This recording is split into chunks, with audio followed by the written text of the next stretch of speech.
تو میرے عزیزو، یہ عمرے کی سعادت اللہ پاک اسی کو نصیب فرماتا ہے کہ جو کوئی گناہوں سے بچتا ہے، جو کوئی گناہوں سے بچتا ہے، اور جو کوئی اپنی زندگی میں نمازوں کی پابندی کرتا ہے، بد نظری نہیں کرتا، گناہ نہیں کرتا، اللہ کو ناراض نہیں کرتا، نمازیں بھی پڑھتا ہے اور اللہ کو خوش کرنے کے لیے اعمال بھی کرتا ہے، قرآن بھی پڑھتا ہے، درود شریف بھی پڑھتا ہے، تیسرا کلمہ بھی پڑھتا ہے، آیت الکرسی بھی پڑھتا ہے، جمعہ بھی پڑھتا ہے، اس کو اللہ پاک اپنے گھر میں بلاتے ہیں، اس کو اللہ پاک اپنے گھر میں بلاتے ہیں۔ اللہ پاک ہر کسی کو اپنے گھر میں نہیں بلاتے، اللہ پاک ہر کسی کو حرم شریف کی حاضری نصیب نہیں فرماتے۔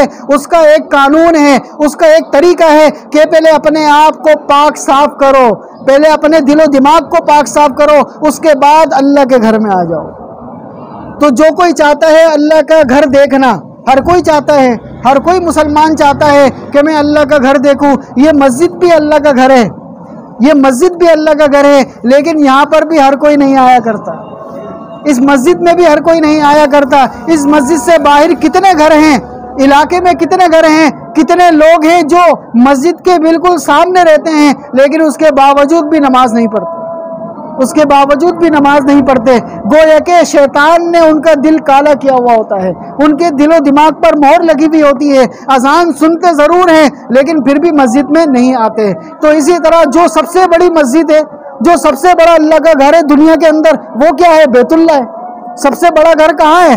وہ بیت اللہ ہے۔ یہ تو سارے جتنی بھی مسجدیں ہیں یہ تو گویا کہ بیت اللہ کی چھوٹی چھوٹی مسجدیں ہیں۔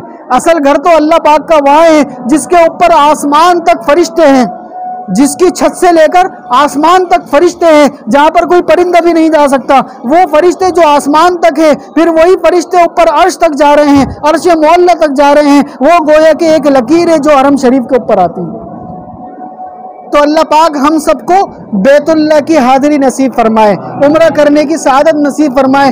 پتہ نہیں اگلا سال ہماری زندگی میں لکھا ہے یا نہیں لکھا، پتہ نہیں ہمیں اللہ پاک اگلے سال یہ مہینہ عطا فرمائے یا نہ فرمائے۔ اللہ پاک سے دعا ہے کہ اللہ پاک جب تک یہ زندگی ہے ہمیں گناہوں سے بچنے کی توفیق عطا فرمائے اور حرمین شریفین کی مقبول حاضری نصیب فرمائے۔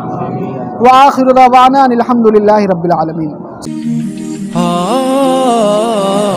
درس قرآن، درس حدیث، اصلاحی بیانات، فقہی مسائل اور وظائف کے لیے مفتی ابو بکر انصاری کے چینل کو سبسکرائب کریں۔